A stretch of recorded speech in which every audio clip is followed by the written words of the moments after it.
Hello friend, welcome back to my channel Ramla ব্লগে। তোমাদের জানাই অনেক অনেক ভালোবাসা, বড়দের জানাই অনেক প্রণাম, আর ছোটোদের জানাই অনেক ভালোবাসা। তোমরা নিশ্চয়ই আমার ভিডিওগুলো দেখছো। আমি তো মনে করছি তোমরা দেখছো, কিন্তু জানি না কে কী দেখছো। আমি বুঝতে পারছি না, ভাবতে পারছি না। যাই হোক, তোমরা দেখবে অবশ্যই। দেখো, আমি আজ সকাল থেকে ভাবছিলাম কী খাবো। এবার হঠাৎ করে মা পুজো টুজো দেওয়ার পর সকালবেলায় আমাকে বললো, চলো বৌমা আমরা আজ পাস্তা খেয়ে নিই। তারপর মা বললো কি ঠিক আছে পাস্তা নিয়ে আসি। বলে ঠিক আছে নিয়ে আসো। আমি তাড়াতাড়ি করে রেডি করি সব কিছু, পেঁয়াজ লঙ্কা এগুলো কেটে রাখছিলাম। তারপর মা পাস্তা নিয়ে আসলো, আমি সিদ্ধ করলাম। সিদ্ধ করার পর দেখো কড়াইতে আমি সুন্দর করে গরম জল করে সেঁকে টেকে নেওয়ার পর হলুদ দেওয়া, তেল মেল দিয়ে সব কিছু রেডি করে নিচ্ছি। দেখো তোমরা দেখতেই পাচ্ছ। তারপর আমি ডিম ভাজা করে রেখেছিলাম, তাড়াতাড়ি করে ডিমটা দেওয়া হয়ে গেল। দেওয়ার পর দেখো আমি নাড়ানাড়ি এত ব্যস্ত নাড়ানাড়ি করতে, বাবা কি আর বলবো বন্ধুরা। তারপর দেখো সকালেও আমার রান্নাবান্না আছে, তাই ভাবছিলাম তাড়াতাড়ি করে রান্নাবান্না সেরে নিতে হবে। আর যা প্রচণ্ড বৃষ্টি শুরু হয়েছে বাইরে, বৃষ্টির মধ্যে আমার কাজগুলো একটু অসুবিধা হয়ে যাচ্ছিলো বন্ধুরা। আর দেখো পাস্তা প্রায় রেডি হয়ে আসলো। আমি তার আগে একটু সামান্য জলের ছিটা মেরে দিলাম কড়াইতে, তোমরা দেখতেই পেলে। তারপর আমি এক এক করে কৌটোগুলো গুছিয়ে নিলাম, সব কিছু তোমরা দেখতেই পাচ্ছ বন্ধুরা। তারপর দেখো আমার পাস্তা প্রায় রেডি হয়ে গেল। না সরি, আমি তো একটা জিনিস দিতে ভুলেই গেছিলাম। মিট মশলা, মানে পাস্তার মশলা ছিল না, একটু চিকেন মশলাই দিয়ে দিলাম পাস্তাতে, এটাই দিয়ে দিলাম। তা ভালোই লেগেছিলো বন্ধুরা। মানে প্রতিদিন কি সব কিছু দেওয়া যায় সব কিছুতে, বলো? একদিন তো অন্যান্য জিনিসও ট্রাই করতে হয়। দেখো আমার পাস্তা প্রায় রেডি হয়ে এসছে। একটু আমার মুখটা দেখে নিলাম তোমাদের, একটু ঘুরিয়ে মুড়িয়ে। দেখো আমার পাস্তা টাস্তা খাওয়া দাওয়ার পর এখন আমি চলে এসেছি সকালে রান্না করার জন্য। দেখো পটলগুলো কেটে নিচ্ছি। এই যে প্লাস্টিকগুলোটা দেখতে পাচ্ছ না, এটা আমাদের বাড়ি আগে ছিল না। মাকে এদিন বললাম, মা সবজি যে আমরা খোসাগুলো কাটবো, ঘরে তো নোংরা হবে, সেগুলোর জন্য একটা আলাদা যতই বস্তা মস্তা পাতায় না কেন একটা কুলো থাকলে ভালো হয়। দেখো মা কুলো কিনে দিয়েছে, ওই জন্য কুলোয় করেই আমি সবজিগুলো কাটি। আর তাড়াতাড়ি করে আমি দেখো পটল আর আলুগুলো কেটে নিয়েছি, কারণ আমি আজ একটা তরকারি রানবো। আর আছে পটল আর দুটো বেগুন ছিল, সেগুলো ভাজা করব, তোমাদের দেখাবো এরপরে। দেখো আমার ভাতটাও নামিয়ে নিলাম, গ্যাসে আগেই চাপিয়ে দিয়েছিলাম ভাতটা, যেহেতু আমরা তাড়াতাড়ি ভাত খাবো। মানে মা বলছিল আমি তো খাবো না, মা এমনি সকালে ভাত খায় না, একবারে আবার দুপুরে স্নান টান করে আবার পুজো দেয়, তারপরে ভাত খায়। মা মানে আমার শাশুড়িমা 3 বেলায় পুজো করে, মানে সন্ধ্যাবেলা ধরে 3 বেলা। যাই হোক, দেখো আমার ভাতটা নামানো হয়ে গেল আর আমি কুলোটা বাইরে রেখে আসলাম। তারপর দেখো আমি শিল নোড়াতে মানে একটু লঙ্কা বেটে নিয়েছিলাম আর একটু পেঁয়াজ বেটে নিয়েছিলাম আর একটু জিরে। দেখো সেটাই আমি কড়াইতে দিয়েছিলাম, নাড়াচাড়া করছিলাম।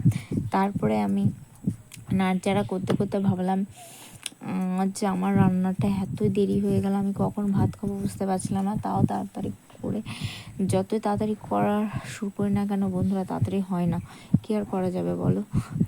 তারপরে আমার বেবিটাও উঠে গেছিলো, বেবিও খুব একটু মানে দুষ্টুমি করছিল, ওর জন্য একটু মানে রান্নাটা দেরি হয়ে যাচ্ছিলো। যাই হোক, দেখো আমার মশলাটা প্রায় রেডি হয়ে এসছে। এতে আমি একটু হলুদ দিয়ে দেবো।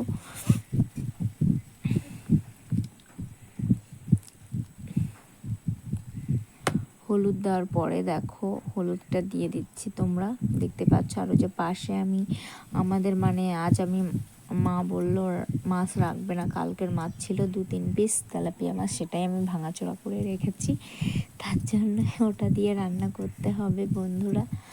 এই মশলা প্রায় আমার ভাজা কমপ্লিট হয়ে গেছে। এর মধ্যে আমি এখন দিয়ে দেব পটল আর আলু। দেখো পটল আর আলু, আমি আজ না পটল আর আলুগুলো লম্বা লম্বা করে কেটেছি, দেখো কত সরু সরু করে কেটেছি। এইভাবে কাটলে বন্ধুরা খুব ভালো হয়, মানে পটল আলু তরকারি খেতে খুব ভালো হয়। যাই হোক বন্ধুরা, দেখো আজ আমি কোনো শুকনো লঙ্কা ব্যবহার করিনি, কাঁচা লঙ্কা দিয়েই রান্নাটা করছি, কারণ কাঁচা লঙ্কা শরীরের পক্ষে খুবই ভালো। মানে শুকনো লঙ্কা খেলে একটু আমাদের পেট মানে গলা এসব জ্বলে। যাই হোক, কাঁচা লঙ্কা খেতে মানে শরীরের পক্ষে ভালো। দেখো আমি মশলাটা ভালো করে মানে পেঁয়াজ আর লঙ্কা আর জিরেটা পেস্ট করে যেটা রেখেছিলাম ভাজা কিছু, ওটা ভালো করে মিশিয়ে নিচ্ছি। তারপর আমি এক এক করে লবণটা দিয়ে দিচ্ছি। হলুদটা আগেই দিয়েছিলাম। লবণটা দেওয়ার পরে নাড়াচাড়া করছি এত সুন্দরভাবে, মানে না না না নাড়াচাড়া না করলে না বন্ধুরা লেগে যাবে। তার জন্যই আরও তাড়াতাড়ি করছি, যেহেতু আমার খুব খিদে পেয়ে গেছে। কখন ভাবছি আমি ভাত খাবো। যতই আমি সকালে কোনো কিছু টিফিন করি না কেন বন্ধুরা, আমার 3 বেলা আমার ভাত না খেলে ভালো লাগে না শরীরে। এমনি রোগা মানুষ, ভাত যদি না খায় বলো কেমনভাবে চলবে। আর ওই দিকে দেখো আমার বেবি কি অবস্থা করে রেখেছে। যাই হোক, আরে দেখো আমি বেগুন ভাজা আর পটল ভাজা করেছি, দেখিয়ে নিলাম তোমাদের। আরে দেখো আমার তরকারিটাও রান্না কমপ্লিট হয়ে গেল। দেখো তোমাদের দেখালাম কেমন হয়েছে বলো বন্ধুরা। চলে এসো, কে কে খাবে আমাদের বাড়িতে।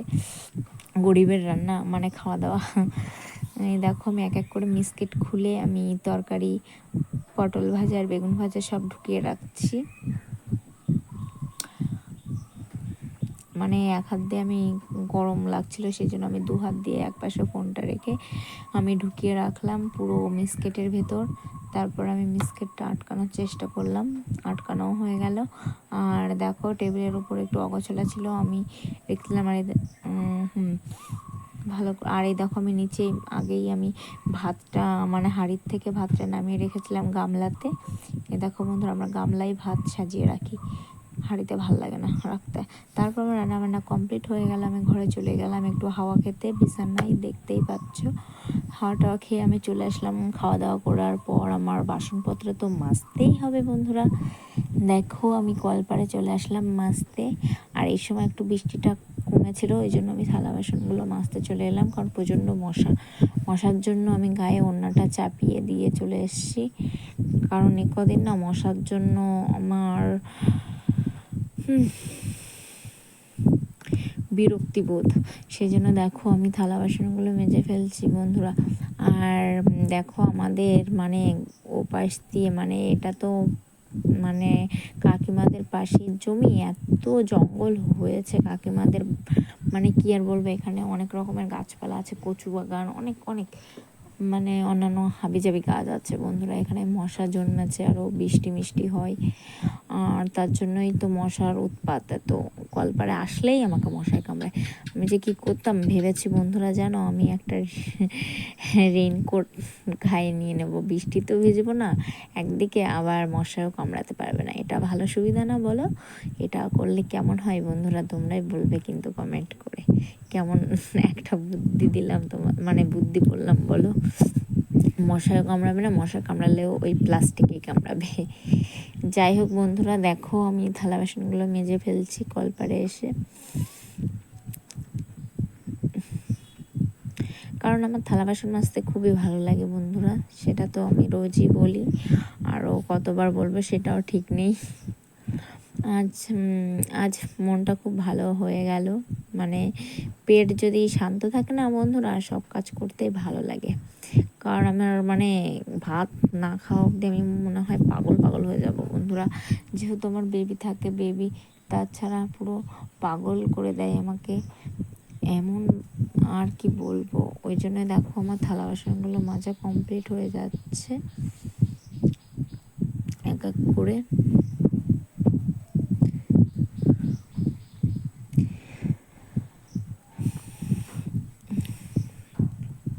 বন্ধুরা জানো, তোমাদের একটা কথা বলতে আমি ভুলেই যাচ্ছি।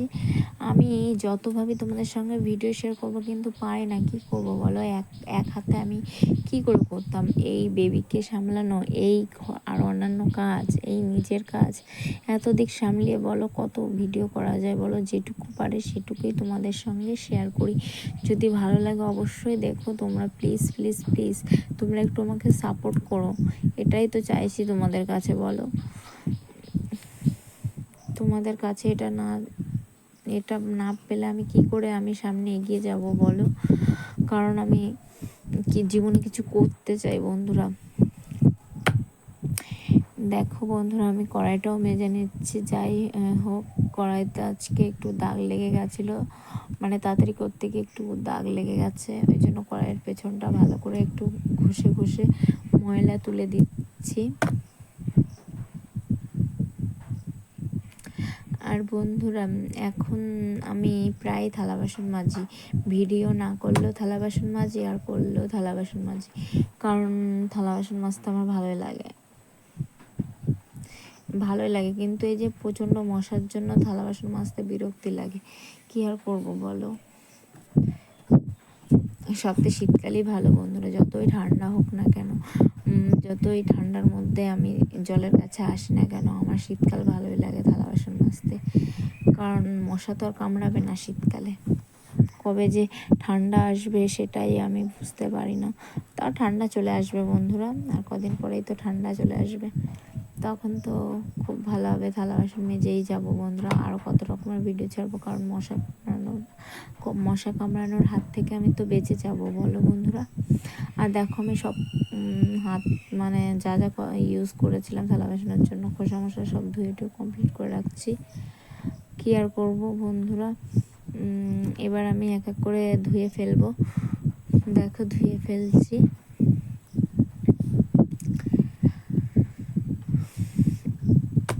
দেখো চুল পুরো সামনের উপর চলে এসেছিলো, আর ওড়নাটাও বারবার খুলে যাচ্ছিলো, কারণ ওড়নাটা আমি না ভালো করে ঢেকে রাখলে পুরো গলার পাশ দিয়ে পিঠের কাছ দিয়ে এসে মশা টুক করে কামড়ে দিয়ে চলে যায়, ওই জন্য ভালো করে আমি ওড়নাটা জড়িয়ে নিলাম।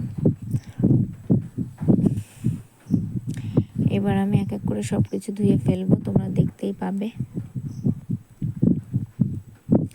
এই বৃষ্টির জন্যই প্রচণ্ড মশা জন্মেছে বন্ধুরা, তাছাড়া আর কিছুই না।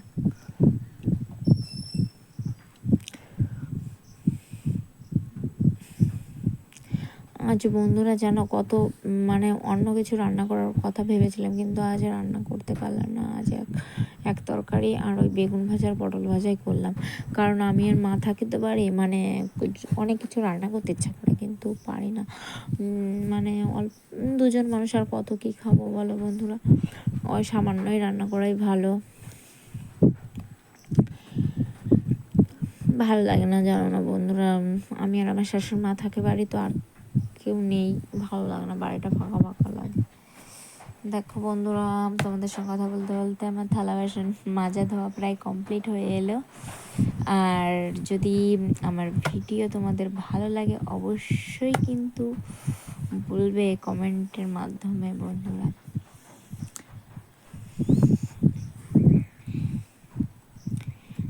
দেখো আমি সব এক এক করে গুছিয়ে নিলাম, লাস্ট এই থালাটাই ধোয়া বাকি ছিল, এটাও ধুয়ে নিলাম। আর এখন আমি চলে যাব, দেখো আমার ওড়নাটা শুধু খুলে যাচ্ছিল, হেব্বি রাগও হচ্ছিল, আর বালতিতে আগে থেকেই আমি জলটা চিপে রেখেছিলাম, ওই জন্য কলপারটা একবারে ধুয়ে নিলাম। আজ আমি ঝাঁটা দিয়ে পরিষ্কার করব না কলপার বন্ধুরা, ওই জন্য আমি জল দিয়ে আমি ধুয়ে দিচ্ছি সাইড মাইড। এই দেখো আমি চলে যাচ্ছি সাবান দিয়ে হাত ধোয়ার পর হয়ে গেল আমার ভিডিও। আর যদি ভালো লাগে অবশ্যই বন্ধুরা লাইক কমেন্ট শেয়ার সাবস্ক্রাইব করতে ভুলো না, প্লিজ একটু সাবস্ক্রাইব শেয়ার করে দিও বেশি বেশি, এটাই তোমাদের কাছে চাই। আর ততক্ষণ তোমরা ভালো থেকো।